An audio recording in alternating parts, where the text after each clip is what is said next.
I'm Mike Epple in the 680 Newsroom. This week we had a spotlight on the Canadian consumer and rising debt levels. We already know we're pretty much at record levels across the country for credit and debt, what with rising mortgage costs and just people going into debt because interest rates have been relatively low over the past several years. It has led to a consumer buying spree. Retail sales in the first half of this year hit all-time record highs. But a couple of reports this week indicated that we might be maxing out on the credit cards. TransUnion Canada said in the second quarter of the year, all types of credit rose on a comparable basis from last year, whether it was mortgage debt up by as much as 5%, credit card debt, home equity loans, they're all on the rise, auto loans as well. Now, the debt delinquency levels are still at relatively manageable levels, but the big question is if, in fact, the economy were to take a downturn or interest rates go up, well, where does that leave us on rising debt loads? And in fact, Forum Research put out a survey this week that said a third of Canadians say that already with just one interest rate hike by the Bank of Canada,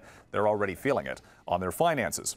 Spotlight on the energy market this weekend and going into next week because of Hurricane Harvey, what it's doing to Texas and the refinery and energy sector along the Gulf Coast. All of those refineries were shut down Friday in advance of the storm. Could be a lot of damage. It could take a long time to restart them. We saw a spike in the price for wholesale gasoline on Friday's trade in New York because low supply, more demand, that leads to higher prices. That could have a ripple effect on the price we pay in the pumps here in the GTA in the next week's time, depending on when they can restart everything.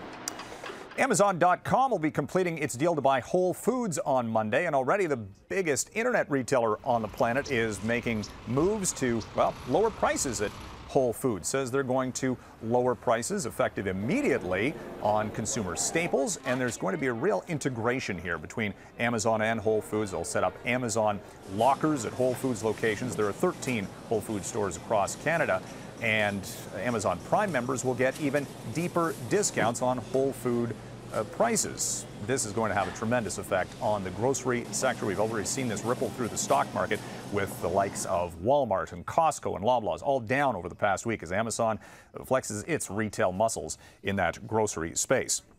Coming up this week, we've got more big bank earnings on the agenda. Last week, we heard from the Royal Bank and the CIBC, both big banks with multi-billion-dollar profits, and both raised their dividends. CIBC saw more mortgage activity, and that sent the stock price down. We'll see what the remaining banks set to report, BMO, Scotiabank, and the TD, whether they'll be raising their dividends and reporting, again, more than $1 billion of profit each. And the Canadian dollar topped 80 cents U.S. on Friday. This coming week, that's some big economic signals which could set the stage for interest rate hikes or not later this year. We've got Canadian and U.S. economic updates, GDP reports due on Thursday, and on Friday is September 1st already, and that will have the jobs data from the U.S. labor market, and a lot of jobs expected. And the U.S. Central Bank could be raising interest rates later this year, as could the Bank of Canada. From the 680 Newsroom, I'm Mike Epple for City News.